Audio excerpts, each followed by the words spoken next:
January 23, 1952, Con Dao Island, a speck of land in the South China Sea that French colonial officers called hell on earth. 4 in the morning, a girl is dragged out into the dark and tied to a almond tree, her face pointed toward a graveyard called Hang Duong. A French soldier steps forward with a blindfold. She knocks it away with her bound hands. She wants her eyes open. She wants to look at her country until the very last second. Then she does something that no executioner in that firing squad was prepared for. She starts singing.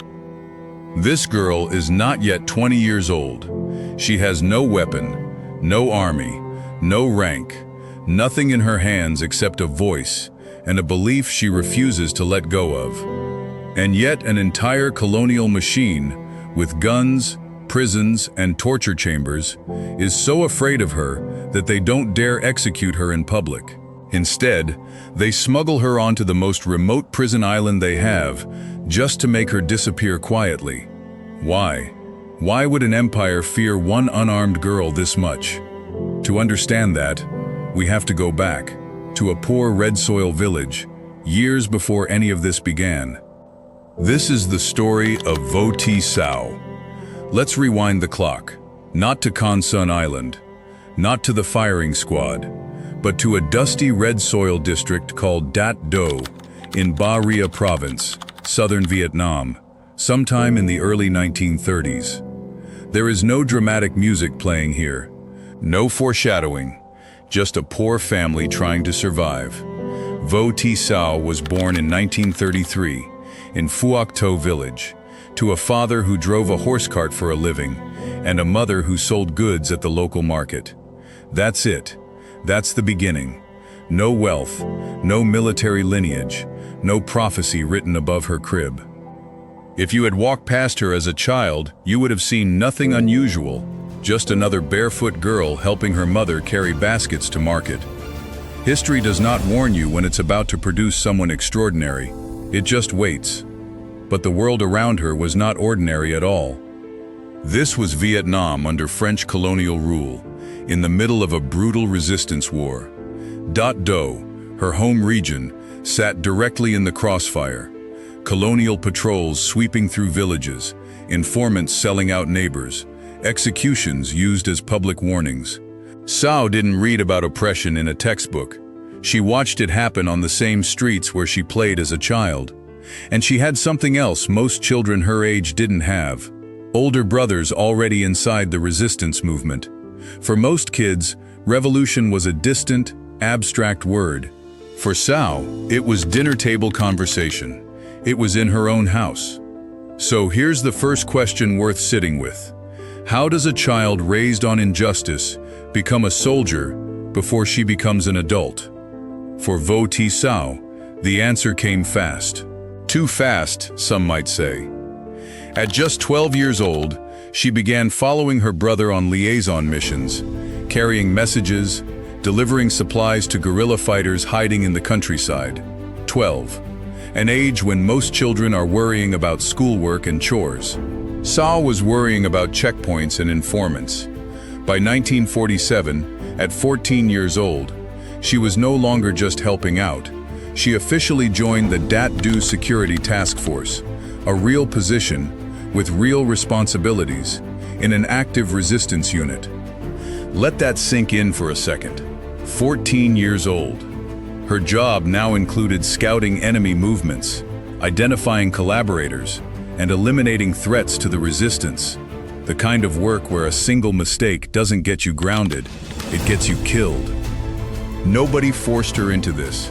She volunteered, and once she stepped onto that path, she never looked back.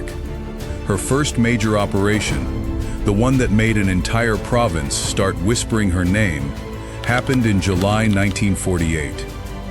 The French colonial government had organized a public rally in Dat Do market to celebrate Bastille Day, France's national holiday. Sau volunteered for the mission herself, fully aware of the risk. The night before, she hid a grenade near the podium where colonial officials would stand. The next morning, as the provincial chief's car pulled up and the ceremony began, she detonated it. The rally collapsed into chaos. The provincial chief, a man named Le Tan Tuong, was humiliated in front of his French superiors. Local villagers celebrated. The French were furious and embarrassed. But her handlers weren't done with her yet. They gave her something far more dangerous next. Eliminate a man known as Kai Tong Tong, a notorious local collaborator infamous for leading raids on markets, robbing villagers, and hunting down resistance fighters. Late in 1948, Sau slipped into a crowd of people getting identification papers processed, grenade hidden on her, and threw it directly at his post, then shouted, "Viet Minh attack," to cover her escape. Tong survived, badly wounded, but the message landed anyway. French patrols in the area became noticeably more hesitant, more cautious. The hunter had learned what it felt like to be hunted.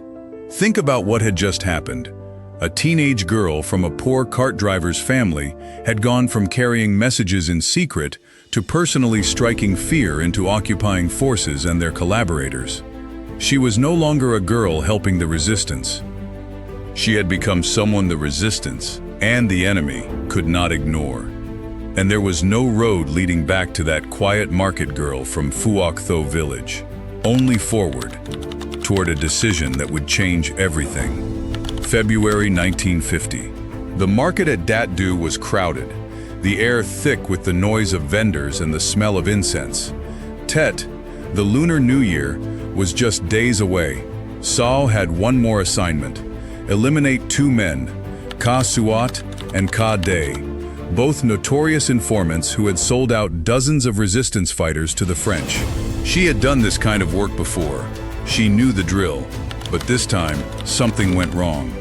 We still don't know the exact detail that gave her away, whether it was a lookout who spotted her or someone in the crowd who recognized her face from a previous operation. What we do know is this. For the first time in her short but violent career, Vo Thi Sau was caught. Every hero story has this moment, the point where the ground disappears beneath the protagonist's feet, captured, alone, in enemy hands. And the enemy wanted exactly one thing from her: names, comrades, safe houses, supply routes, the entire underground network she'd spent years protecting. What they didn't understand yet was that they had just captured the one person who was never going to give them what they wanted. She was moved through a chain of French detention facilities, first the local prison in Dat Do, then transferred to the infamous Chi Hoa Prison in Saigon, one of the most feared interrogation centers in French Indochina.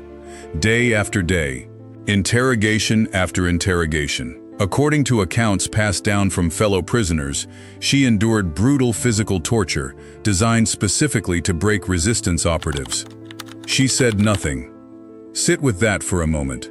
An entire colonial security apparatus, trained interrogators, torture techniques refined over years of counterinsurgency, the full weight of French Indochina's prison system, and they could not extract a single name from a teenage girl. Ask yourself this: in that interrogation room, who actually held the power? Not the men holding the whips, the girl who refused to open her mouth. In April 1951, the French brought her before a military tribunal. The charge: throwing a grenade in Dat Do market, wounding French soldiers. The sentence: death. Here's where the story takes a turn nobody in that courtroom expected. Facing execution, staring directly at the men who controlled her fate, Vo Thi Sau didn't flinch. According to multiple accounts of the trial, she stood and told the tribunal, plainly, that fighting for her country's independence was not a crime. A death sentence should have been the end of her voice. Instead, she used it as a stage. And then something happened that put the French colonial system in an impossible position. Her defense lawyers, French appointed, mind you, not chosen by her, objected to the sentence on a technicality. Vo Thi Sau was not yet 18 years old. Under French law, the same legal code the colonial government claimed to uphold, minors could not be executed. Think about the irony here. The very legal system built to control Vietnam was now tangled in its own rules, unable to legally kill the person it feared most. If they executed her publicly, they'd be violating their own laws in plain sight, a propaganda disaster. If they let her live, they risked turning her into a living symbol for every resistance fighter in the country. A martyr who wasn't dead yet is arguably more dangerous than one who is. So they chose the third option, the cowardly one. They decided to make her disappear, quietly, far from journalists, far from courtrooms, far from anyone who might ask questions. There was one place remote enough, brutal enough, and isolated enough to make a person vanish without consequence. Con Dao Island, a prison colony sitting off the coast of Vietnam, notorious even among the French for its inhumane conditions. A place where political prisoners were sent not just to be punished, but to be forgotten. On January 21, 1952, Vo Thi Sau was loaded onto a transport ship along with 40 other political prisoners, bound for that island. The women's section of the prison wasn't even operational at the time. There had never been a need for one, so they held her separately, in a facility known as the Phuoc Tho. She had 2 nights left. Nobody in that transport, not the guards, not the officers signing her transfer papers, had any idea what she was about to do with the little time she had remaining. But she knew exactly what she was going to do with it. On the night of January 22, 1952, word reached the other prisoners on Con Dao. The execution was scheduled for dawn. In a place built to crush the human spirit, news like that usually meant silence, fear, prisoners keeping their heads down, trying not to become the next name on a list. Vo Thi Sau did the opposite. She started singing. Picture it, a prison colony surrounded by open ocean, the kind of darkness where you can't see the water but you can hear it. A 19-year-old girl, hours away from a firing squad, filling that darkness with music instead of screaming, instead of pleading, instead of the silence everyone expected. She sang Len Dang. She sang Dien Quan Ca, the same anthem that would one day become the national anthem of an independent Vietnam. She sang Cum Nhau Đi Hồng Binh, revolutionary songs passed voice to voice through prison walls that were never designed to carry hope. And here's the detail that almost nobody outside Vietnam knows. That same night, in secret, the underground prison cell of the Communist Party on Con Dao formally inducted her as a member. Not after her death, before it. While she was still breathing, still singing, still hours away from the pardon that never came. She became, at that moment, one of the youngest party members in the country's history. Inducted not in a meeting hall, not with ceremony, but in a locked cell on a prison island, hours before her own execution. Think about what that means. The system had already sentenced her to disappear, and in response, in the middle of the night, with nothing but whispered words between cell bars, the people around her made sure she would never be erased. They gave her a place in something larger than herself, right at the exact moment the French were trying to make her nothing at all. At 4 in the morning, on January 23, 1952, the footsteps came. Guards moving down the corridor. Every prisoner in earshot knew exactly what those footsteps meant. And according to survivor accounts documented decades later, something extraordinary happened in that moment. The prisoners in the surrounding cells rose to their feet, together, and they began to sing. Vo Thi Sau walked toward the execution ground to the sound of her own comrades singing her out. At the site, a French chaplain approached to perform last rites, a routine gesture before colonial executions, meant, in theory, as a mercy. She refused it. She told him plainly that she had committed no crime, and that if anyone in this exchange needed absolution, it was the men about to pull the trigger, not her. Then came the moment we started with. The soldiers moved to blindfold her. She pulled it away. She wanted her eyes open enough to look at the land she loved until the very last second, open enough to look directly down the barrels pointed at her chest. And then she sang again, one last time. And when the song ended, witnesses recorded that she shouted 2 lines into the morning air. Vietnam, Duc Lup Muon Nam, Ho Chi Minh Muon Nam. Long live independent Vietnam. Long live Ho Chi Minh. According to accounts preserved from Con Dao, that shout rattled something in the men holding the rifles. The first volley came out ragged, uneven, several shots missing their mark entirely. She was still standing. At 7 in the morning, Vo Thi Sau died. She was believed to be 19 years old, but the story the French wanted buried refused to stay buried. That same night, prisoners working as laborers on the island secretly poured a concrete headstone for her grave, a small, quiet act of defiance carried out under the noses of the guards. When the warden discovered it, he ordered it smashed, the grave flattened back to bare earth. The next morning, the grave was higher than before. A new headstone stood in its place. Guards beat prisoners trying to force a confession. Who built it? Who ordered it? Who was responsible?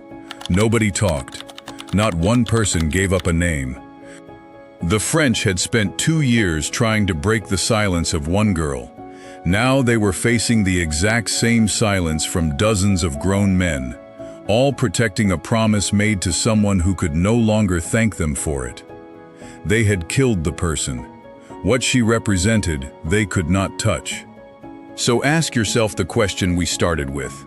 Why would an entire colonial machine fear one unarmed girl enough to hide her death on the farthest island they had? Because they understood, too late, that you can tie a body to a post, but you cannot tie down what that body stood for. Every silence under torture, every song sung into a rifle's barrel, proved the one thing they could never afford to admit. Some people simply cannot be owned. Today, her grave at Hang Duong Cemetery rarely goes without incense burning. Her name marks streets and schools across Vietnam. She left no wealth, no army, only an answer to a question every generation must ask itself. What are you willing to stand for, even when the price is everything? If this story moved you, tell us why in the comments. Like, subscribe, and ring the bell. We'll keep bringing back the people history almost let slip away.